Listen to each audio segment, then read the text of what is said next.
जय हिंद दोस्तों। जैसा कि आप सबको पता होगा ईएमआरएस 2023 का आंसर की जारी कर दिया गया है। आज के इस वीडियो में मैं आप सबसे बात करूंगा कि आंसर की आने के बाद आप सबका कट ऑफ क्या हो सकता है, कितने नंबर पे आपका सिलेक्शन होने वाला है। इस वीडियो में मैं आप सबसे हॉस्टल वार्डन के विषय में बात करूंगा कि हॉस्टल वार्डन का कट ऑफ कितना रहने वाला है, कितने नंबर पे आपको जॉब मिल जाएगा। इसके बाद जो वीडियो आएगा मैं उसमें जीएसए की बात करूंगा, उसके बाद अकाउंटेंट के और उसके बाद सभी पोस्ट के कट ऑफ के विषय में मैं आप सबसे बात करूंगा। आज के इस वीडियो में सबसे पहले मैं बात करूंगा हॉस्टल वार्डन के विषय में, किसमें कंपटीशन कितना रहने वाला है, कितने बच्चों ने एग्जाम दिया है, कितने बच्चों ने एग्जाम स्किप किया है और आंसर की आने के बाद आप सबका कट ऑफ क्या रहेगा, कितने नंबर पे आपको जॉब मिल जाएगा।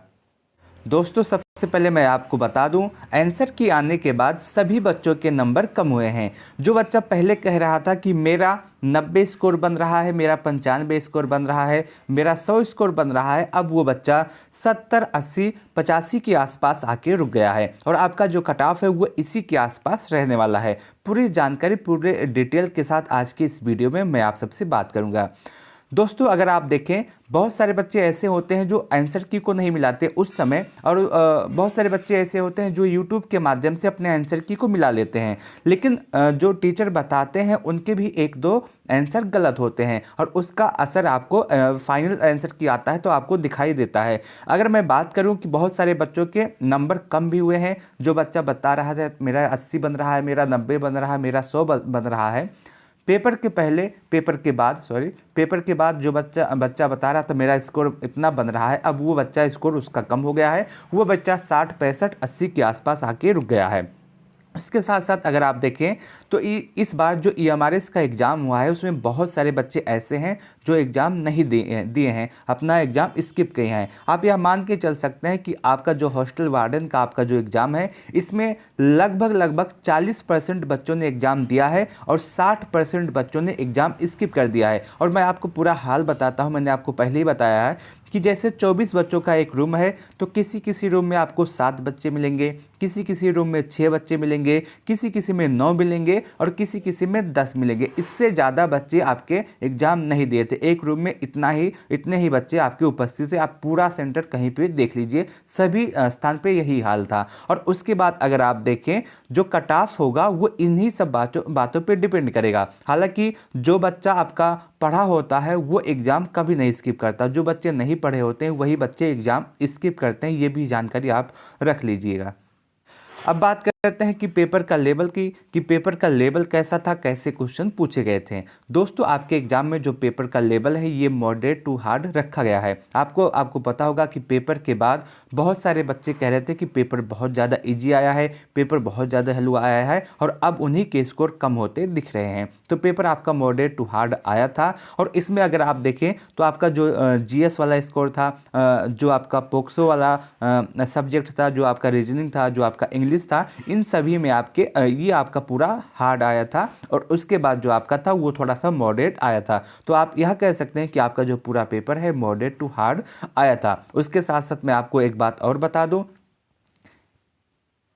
अगर आपके पेपर में धांधली नहीं हुई होगी, अगर आपका पेपर पूरी तरह से सही तरीके से कंडक्ट कराया होगा तो आपका कट ऑफ ज़्यादा नहीं जाएगा। सबसे बड़ा कारण आपके कट ऑफ अगर बढ़ेगा, अगर ज़्यादा जाएगा तो सबसे बड़ा कारण वही आपका एग्ज़ाम, जो आपको पता होगा कि बहुत सारे सेंटर पे आपको धांधली मिली हुई होगी और बहुत सारे बच्चे ऐसे थे जो बता रहे थे कि जो है हमारे सेंटर पे कैमरा भी नहीं लगा हुआ था। बहुत सारे बच्चे ऐसे थे जो बता रहे थे कि उनके सेंटर पे कैमरा नहीं था और बहुत सारे बच्चे ये थे जो बता रहे थे अव्यवस्था बहुत ही ज़्यादा इस एग्ज़ाम में हुई है और यहाँ तक कि आपका एक एग्ज़ाम कैंसिल भी हुआ है एक सेंटर का। तो अगर आप उन सभी बातों को हटा दें, अगर ये सभी नहीं होता है तो आपका कट ऑफ ज़्यादा नहीं जाएगा। अगर धांधली हुई होगी तो आपका कट ऑफ कुछ भी जा सकता है, तो उसमें कोई भी अनुमान नहीं लगाया जा सकता।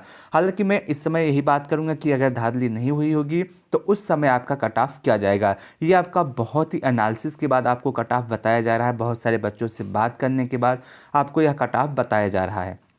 कट ऑफ की बात करें अगर तो मैं आपको बता दूं, यदि आप यूआर हैं और आपका स्कोर 85 ±3 के आसपास बन रहा है तो आप 100% इसमें सेफ होने वाले हैं, आपका सिलेक्शन इस एग्ज़ाम के लिए हो जाएगा। यदि आप ओबीसी हैं और आपका स्कोर 80 प्लस माइनस 2 के आसपास है तो आप 100% सेफ हैं। यदि आप EWS हैं तो आपका स्कोर 80 प्लस माइनस 3 के आसपास है तो आप 100% सेफ रहने वाले हैं। आप देखेंगे OBC और EWS का कट ऑफ लगभग सेम जाएगा। हो सकता है कि OBC का कट ऑफ 1 नंबर या आधे नंबर ज़्यादा हो जाए, हो सकता है EWS का कट ऑफ 1 नंबर या आधा नंबर ज़्यादा हो जाए। इससे ज़्यादा OBC के और EWS के कट ऑफ में ज़्यादा अंतर नहीं मिलेगा। अब बात करते हैं SC के कट ऑफ की। SC का जो कट ऑफ रहने वाला है वो आपका 75 प्लस माइनस 2 के आसपास रहेगा।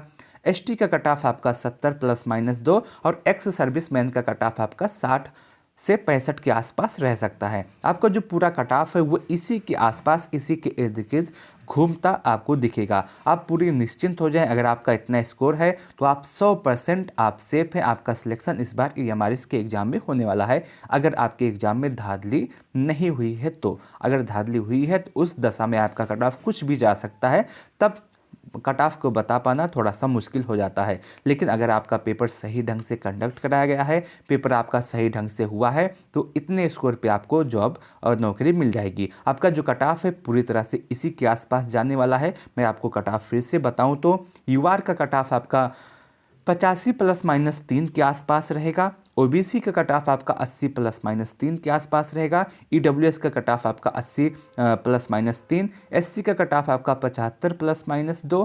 ST का कट ऑफ आपका 70 प्लस माइनस 2। एक्स सर्विसमैन का कट ऑफ आपका 60 से 65 के आसपास दिखेगा। उसके साथ साथ मैं आपको यह भी बताना चाहता हूँ, आप कमेंट बॉक्स में अपने स्कोर को अवश्य बताइएगा कि आंसर की आने के बाद आपका स्कोर कम हुआ है या फिर ज़्यादा हुआ है या फिर कितना बन रहा है। आप अपने स्कोर को ऐसे बता सकते हैं। इस वीडियो के कमेंट बॉक्स में आप जाएंगे तो वहाँ पर सबसे पहले आप अपनी कैटेगरी लिख दीजिएगा, उसके बाद आपका स्कोर कितना बन रहा है वो लिख दीजिएगा। जैसे मैं आपको बता दूँ आपको कैसे लिखना है। मान लीजिए आप OBC के हैं तो OBC लिख दीजिएगा। आप अगर आप जनरल है तो जनरल लिख दीजिएगा। और उसके बाद आपका जो काटने के बाद, जो माइनस करने के बाद आपका स्कोर जो 80 बन रहा हो तो 80, 85 बन रहा हो तो 85, 70 बन रहा हो तो 70, ऐसे आप अपना स्कोर अपने कैटेगरी के साथ अवश्य लिखिएगा। अगर आप ऐसा कर देते हैं तो हमको कट ऑफ को एनालिसिस करने में थोड़ी और आसानी हो जाएगी और अगले वीडियो में मैं आपको और डिटेल से समझा पाऊंगा कि आपका कट ऑफ कितना जा सकता है। अभी ये जो मैं आपको कट ऑफ बता रहा हूँ, बहुत सारे बच्चों से बात करने के बाद यह कट ऑफ बताया गया है कि उनका स्कोर कितना बन रहा है, तो उस आधार पर आपका कट ऑफ इसी के आसपास रह सकता है। आप कमेंट सेक्शन के माध्यम से हमें जब बताएंगे कि आपका स्कोर इतना बन रहा है तो हमको कट ऑफ को एनालिसिस करने में और भी आसानी हो जाएगी। तो कमेंट सेक्शन के माध्यम से आप अपना स्कोर अवश्य बताइएगा। और अगर आप अपना स्कोर एक बार बता देंगे तो मैं आपको यह भी बताने का प्रयास करूंगा कि उस स्कोर में आपका सिलेक्शन हो सकता है या फिर नहीं, या फिर आपको दूसरे एग्जाम की तैयारी करनी चाहिए। अगर आप कमेंट करेंगे तो मैं आपको यह भी बताने का प्रयास करूँगा। मैं उम्मीद करता हूं कि आपको यह पूरा वीडियो अच्छा लगा होगा, पूरी एनालिसिस अच्छी लगी होगी। यदि आपको यह वीडियो अच्छा लगा हो तो आप सभी लोग इस वीडियो को लाइक अवश्य कीजिएगा।